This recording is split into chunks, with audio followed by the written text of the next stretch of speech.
Dozens of people are searching for a missing hiker in the gorge. 21-year-old Riley Zickel set out on an overnight hike by himself. Colorado County Sheriff's Office is searching for a missing hiker on the Olympic Peninsula. John and Trevor Higgins, the father and son, were last seen Friday. They disappeared while hunting near Bear Camp Road above Agnes. 21-year-old Riley Zickel, the senior at Lewis and Clark College, disappeared. An emotional plea from friends of a woman who is missing right now in the Skamania County wilderness. She's 19 years old, Maureen Kelly. Searchers are looking for a 76-year-old farmer who did not come back from mushroom hunting near Grangeville.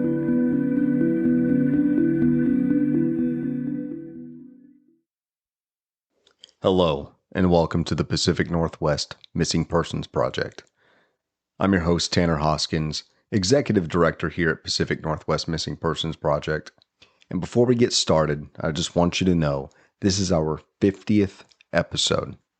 50 deep dives into the missing, the lost, and the unknown. I never imagined that this project would grow into what it is today. Thank you to every listener, supporter, donor, and volunteer who's helped us to bring hope and awareness for families of the missing.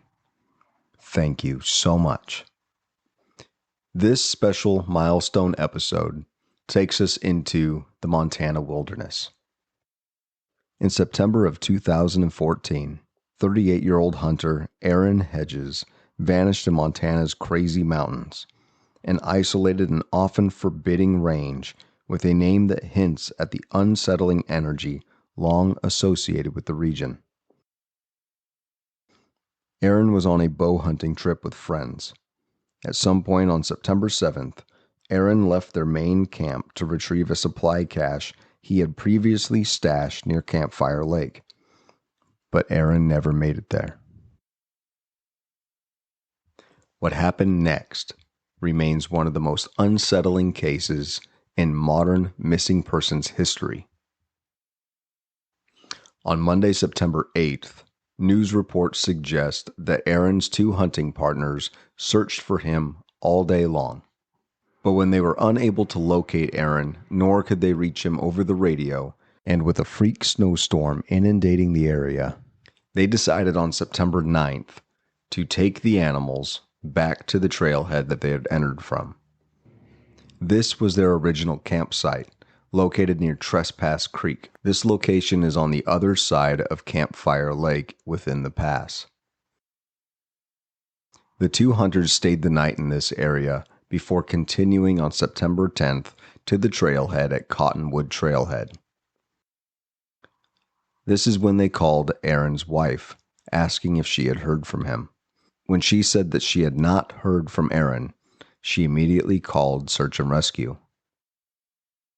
On September 10th, search and rescue teams from Sweetgrass County and Park County, as well as search teams from the Army Air National Guard, Gallatin County Sheriff's Office, teams on horseback, and canine teams scoured hundreds of miles of terrain in hopes of finding any clue to Aaron's whereabouts. Few clues were located during this time, and on September 23rd, the search was scaled down.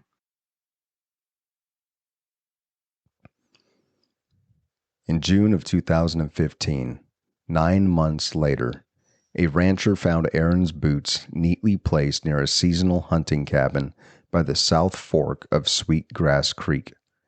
Alongside them, a burned firearm, a thermos, an orange hunting vest, and a backpack. No signs of struggle. Even more disturbing, his skeletal remains were located in August of 2016, less than half a mile from where his hunting gear had been located. According to law enforcement, the location of Aaron's remains were located just outside their search radius that they had put in place when they located his gear in June of 2015. Some theories, including from the medical examiner's office, point to hypothermia or disorientation. Others suggest something stranger occurred, though these theories vary wildly. Some suspect foul play, while others believe a supernatural event occurred. Whatever happened, Aaron's story continues to trouble experienced searchers, and it echoes a larger pattern in this region. How did Aaron succumb to the elements after that long of a trek and with safety just within his eyesight? This story remains a very strange one, no matter how much I read into it. So, what are your thoughts? I know there's rumors circulating out there on the internet, but unsubstantiated claims will not be shared on this podcast. I only share what has been confirmed by law enforcement and through credible sources. I do this out of respect for the family of the deceased individual themselves, as well as for the safety of everybody who has been vilified on the internet following this case. Please keep the comment section respectful. As we all know, the wilderness holds secrets, some beautiful and others tragic. In 1999, 3-year-old Jaryd Atadero vanished during a hike in Colorado's Roosevelt National Forest. Years later, partial remains were found, but the mystery endures. Aaron Hedges, a single father, was preparing for the winter season at the Padre River Resort, which he is a co-owner. His children Jocelyn and Jaryd were eager to join members of a Christian singles network group. They were guests at the resort at the time. The children were told that they were going on a trip to a nearby fish hatchery. Trusting the group, Aaron agreed.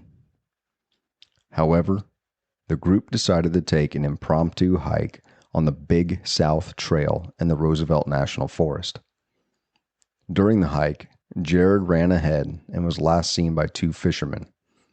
Both noted the group was not far behind. But shortly after Jaryd passed the fishermen, a scream was heard. The scream was described by his sister as possibly being playful. The group could not find Jaryd as they wandered ahead and searched for about an hour before returning to inform Aaron of Jaryd's disappearance. An extensive search was immediately launched, involving over 150 people, including the Larimer County Sheriff's Office, search and rescue teams, and military helicopters. The terrain was challenging, and the search faced numerous obstacles. Tragically, a UH-1N Huey helicopter from F.E. Warren Air Force Base crashed during the search, injuring everybody on board, including search and rescue member Mark Sheets, who suffered severe injuries. Searchers stated that they had combed every inch of that trail, expecting to find some trace. Despite the exhaustive efforts, no sign of Jaryd was found, and the search was eventually called off, leaving the case cold. On May 6, 2003, nearly 4 years after Jaryd's disappearance, 2 hikers located a child's shoe and a brown fleece jacket just off the Big South Trail. Further investigation in the area led to the finding of a human tooth and a large piece of a fractured skull. DNA testing would later confirm that they did belong to Jaryd. The clothing was found in relatively good condition, with very limited wear shown on the shoes. This raised questions and concerns about what exactly happened to Jaryd. Some experts believe that it was a mountain lion that attacked Jaryd, but Jaryd's fleece jacket and his shoes showed no signs of animal predation, and that is not consistent with a violent encounter. The condition of Jaryd's clothing does not add up to a mountain lion attack. Aaron Atadero channeled his grief into advocacy, pushing for child safety and outdoor recreation. He also played a major role in bringing the Amber Alert system to Colorado, which was signed into law in 2002.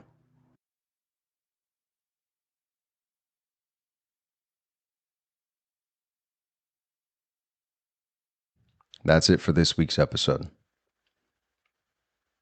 And until next week, please get to know the missing person cases in the area that you plan to recreate in. You never know when you might find something that brings answers or closure to a grieving family. Thank you.